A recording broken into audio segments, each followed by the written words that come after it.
Hello friends, food lover চ্যানেলে সবাইকে স্বাগত জানাই। আজকে আপনাদের সাথে এই গরমে সবচেয়ে healthy and tasty summer special কাঁচা আমের শরবতের রেসিপি শেয়ার করব। এই গরমে 1 গ্লাস কাঁচা আমের ঠান্ডা শরবত খেলে পরে মন ও প্রাণ দুই জুড়িয়ে যাবে। তাহলে চলুন ঝটপট রেসিপিটি দেখে নিই। রেসিপিটি ভালো লাগলে পরে লাইক, কমেন্ট এবং অনেক বেশি বেশি করে শেয়ার করবেন। কাঁচা আমের শরবত বানাবার জন্য এখানে দুটো কাঁচা আম নিয়েছি। এখানে আমি দুটো কাঁচা আম নিয়েছি। আপনারা আপনাদের পরিমাণ মতন কাঁচা আম নিয়ে নেবেন। এবার আমের সম্পূর্ণরূপে খোসাটা ছাড়িয়ে তারপর আমটাকে টুকরো করে কেটে নেব। দুটো কাঁচা আমকেই এইরকম ছোট টুকরো করে কেটে নিয়েছি। এবার ব্লেন্ডিং জারে ঢেলে নেব। সমস্ত কাঁচা আমের টুকরোগুলোকে ব্লেন্ডিং জারে ঢেলে নিয়েছি। এবার এর মধ্যে দিয়ে দিচ্ছি 4 থেকে 5টা পুদিনা পাতা, 2 থেকে 3টে ধনে পাতা, একটা কাঁচা লঙ্কা। যেহেতু টকঝাল মিষ্টি ওই জন্য একটা কাঁচা লঙ্কা আমি দিয়ে দিলাম, তবে আপনারা আপনাদের স্বাদ অনুযায়ী ঝালটা দিয়ে দেবেন। এই ক্ষেত্রে বলে দিই, পুদিনা পাতা ধনে পাতাটা একদমই অপশনাল, আপনারা দিতেও পারেন নাও দিতে পারেন। তবে পুদিনা পাতা ধনে পাতা দিলে পরে কাঁচা আমের শরবতের স্বাদটা কিন্তু খুবই ভালো হয়। এরপর এর মধ্যে দিয়ে দিচ্ছি 1 টিস্পুন লবণ, 1 টিস্পুন বিট লবণ,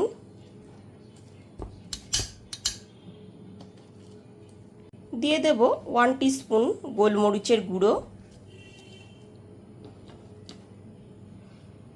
1 টিস্পুন জিরের গুঁড়ো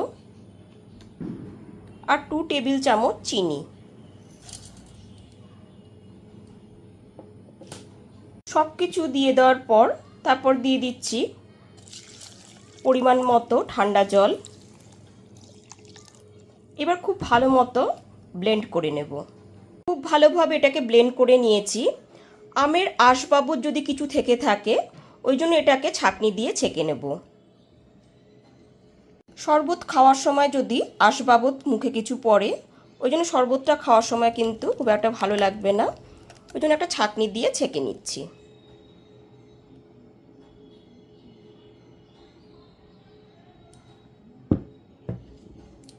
একটা হাতা দিয়ে এরকম চেপে চেপে এটাকে খুব সুন্দরভাবে ছেঁকে নিয়েছি।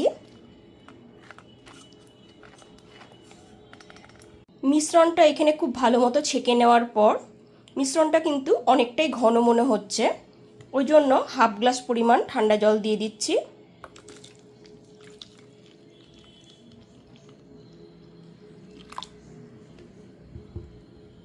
জলটা দিয়ে দেওয়ার পর আমি একটুখানি টেস্ট করে দেখলাম যে এখানে সামান্য একটুখানি লবণ লাগবে, আর সামান্য একটুখানি দিয়ে দিচ্ছি বিট লবণ। লবণ আর বিট লবণটা দিয়ে খুব ভালো মতো এবার মিশিয়ে নিচ্ছি। সমস্ত মিশ্রণটা এবার কাচের গ্লাসে ঢেলে নেব, ওই জন্য আগে দিয়ে দিচ্ছি বরফের টুকরো।